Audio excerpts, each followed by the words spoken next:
You may be doing everything right for your child's OCD, going to OCD therapy, setting boundaries, and OCD may still be growing. Why? You might be missing some of these subtle compulsions that keep growing OCD. Today, we're going to talk all about it. Stay tuned. That's what's up next.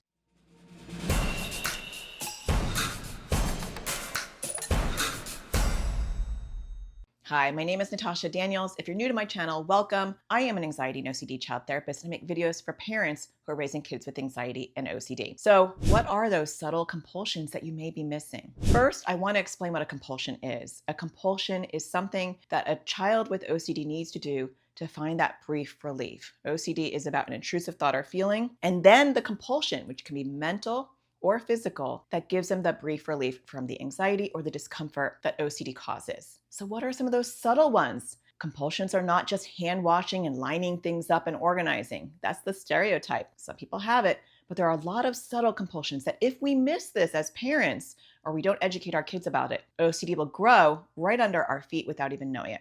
So let's dive into the first subtle compulsion that parents often miss. Number one, reassurance seeking. Often OCD will disguise as questions from our child. I like to think about it like we are the metaphorical sink. We often think of OCD as hand washing and feeling germs on our hands and then needing to wash in the sink as a compulsion and then feeling still dirty and washing dirty, right? It can work in different ways. You are the metaphorical sink. I have an intrusive thought or feeling, and I metaphorically wash my upset, anxious thoughts through you. So if I'm thinking, oh my gosh, this food looks like maybe it's not cooked well enough, or it's got poison on it, or it's too dirty to eat. Mom, does this smell weird? Does this look weird? Can I eat this? You're the metaphorical sink. Sure, honey, it's fine. Don't worry about it. Okay, good. Boom, I can eat it. Or if I have moral OCD themes. Moral OCD is about the feeling of being a bad person. I might turn into a bad person. I might have done something bad. There's a video on moral OCD for your kids to watch or even for you to educate you. Those kind of reassurance questions might look like, Mom, I thought that you were fat in my head. Is that bad? Or I left a piece of gum wrapper on the floor yesterday. Is that littering? What if I get in trouble? It's the intensity of these questions. And when you know that your child has those type of themes, you'll start to recognize those questions. You're not talking to your child at that point. You're talking to OCD or intrusive thoughts of, what if I hurt myself and I don't want to? That's a harm OCD theme. What if I accidentally push somebody? Or you know what, I kicked the cat, but I didn't mean to, but does that make me a bad person? These are so subtle that you may not notice it unless you fully understand OCD themes, which we're going to be reviewing in this channel throughout my videos that I'm doing for you, or that you are aware of that being a compulsion. So reassurance seeking is a big one. Once you're able to identify, I'm talking to OCD and not my child, we want to, one, educate our child on what that OCD theme is. This is a video on moral OCD, like I had already shown you. Or this is a video on harm OCD. I have one right here. And that will help educate your child. And then you say, reassurance seeking is a form of a compulsion. When I answer your OCD, I'm growing your OCD and I love you and I don't want to feed your OCD. So from now on, when you're asking me a question and it's actually OCD asking me a question, I'm going to say I love you too much to grow your OCD. And that's going to be my standard response when I can tell I'm talking to OCD and not you. If you want extra help on communicating this to them, I do have a video for kids on how reassurance seeking is a compulsion if they don't believe you. There's a video on that right here. On to number two. Number two is often missed, even with adults who have OCD, and that is mental compulsions. Mental compulsions are obviously not physical. They're things that are going on in your mind. We do not see this as parents raising kids with OCD. It's something below the surface. So a lot of times it can look like, wow, you know what? They're actually making a lot of progress because they're not asking me reassurance questions. They're not over showering. They're not avoiding the couch or whatever their compulsions may be. They're different for each kid. And so you might think, they're doing so well. All the while, they're doing a ton of mental compulsions. So what are mental compulsions? Mental compulsions are exactly what it sounds like, things that are done in the mind.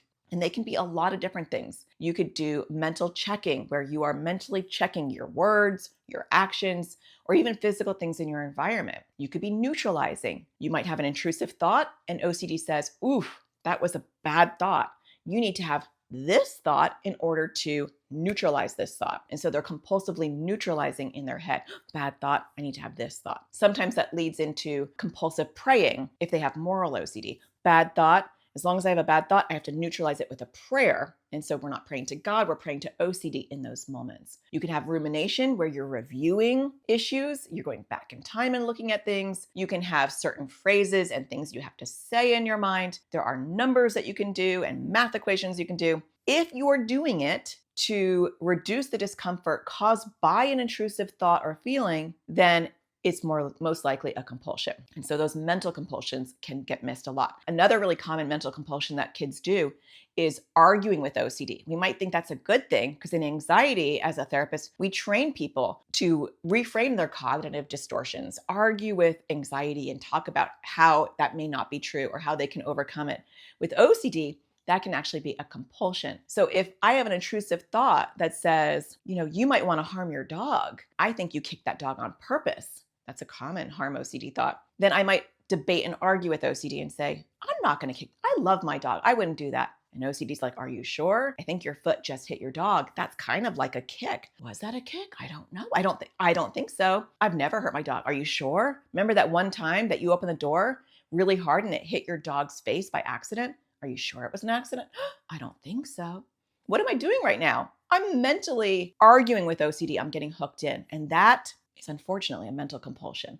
So that's another thing. So how do we support our kids with mental compulsions? Well, this is where we have to say we're only one piece of the puzzle and that you literally cannot do this for your child. You can guide them, you can coach them, you can educate them, but you cannot do it for them. And that's the education piece is, have I educated them on mental compulsions? I've had clients that I've worked with in my practice where they'll be talking about all the things that they're doing. They'll be like, I'm doing really well. And I'll be like, let's just make sure that you're not doing any mental compulsions. And I'll give some examples like I just did on this is what a mental compulsion looks like. And a lot of times the child will be like, oh my gosh, I've been doing that all the time. I didn't realize that was also growing my OCD. So education is a really important, powerful piece to this puzzle. So I do have a YouTube video on mental compulsions, and it's something that you could definitely watch with your kids or have them watch, and it's right here so that we educate them on mental compulsions. And then in that video, I talk to kids exactly about what they can do to overcome mental compulsions, or if they do mental compulsions and they caught it afterwards, how they can kind of mess with OCD and undo the effects of the compulsion. So watch that video with your child right here. Okay, so what is the third subtle but very powerful compulsion that kids do that often gets missed? And that is our accommodations of OCD. This is a parent thing. And I'm telling you, I'm focusing on two parent ones because I want us to do our piece of the puzzle. There's a lot of things that we can't control, but we can control our part in facilitating and growing OCD. When we accommodate OCD, when we listen to OCD's bossy rules, we are participating in compulsions. So what would this look like? Well, it will look different for each one of you depending on your child's OCD themes, but it can look like you not sitting in certain areas or touching certain things in the common areas of the home because you know that will upset OCD. So sometimes OCD wants the red cup, not the blue cup. It wants you to not sit on the left side of the couch. I have worked with families where certain family members can't be in the same room as the person with OCD because they're viewed as contaminated. And so families follow these rules and they get hijacked and paralyzed by the OCD's rules. OCD also might dictate that you do certain things. When you come into the house or when you touch this certain thing, you must wash your hands. Or when you're fixing my food, you must follow these type of rules to fix my food. Or when you go into my bathroom, you might have to do these particular things. Or you have to wash my laundry because I can't touch it because it's contaminated. These are OCD's rules. And it doesn't mean that we stop providing those rules and comfort all at once because that can be overwhelming. But learning what are the types of OCD accommodations I'm doing, what is my role in it? Am I following OCD's rules? And how do I slowly and systematically pull back from following those rules so that I'm not embedded in growing OCD. I'm not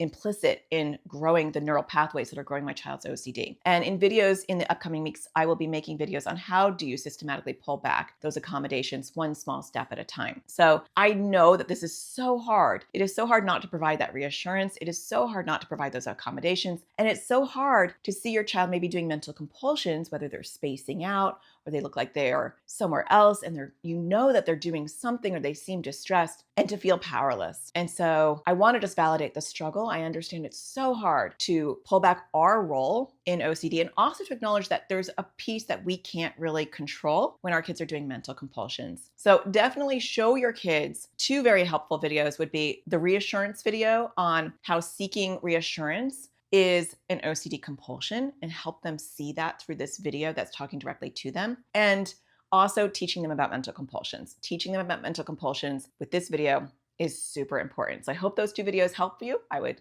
go watch those and educate yourself and show them to your kids. And don't forget to subscribe and tune in next Thursday, where I'll be talking about another tip to support you raising your child with OCD. Don't forget to find the sparkle in everything you do, and I'll talk to you again next week. Take care.